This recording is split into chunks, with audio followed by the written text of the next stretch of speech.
এ ভাই একজনকে জিজ্ঞেস করলো জিনিসটা কয় টাকা দিয়ে নিবি রে? কয় 100 টাকা। আরে ভাই 100 টাকা ওই জিনিসটা হয় 50 টাকা, 60 ধরনু। কয় ভাই নিচে কথা না কর, কি করো?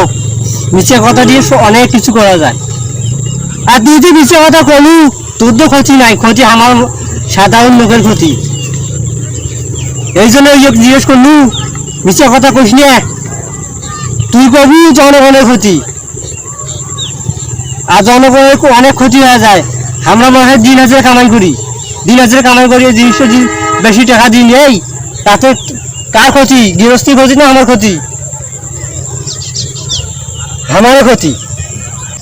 আমার মতো সাধারণ লোকের অনেক ক্ষতি হবে, অনেক অনেক ক্ষতি।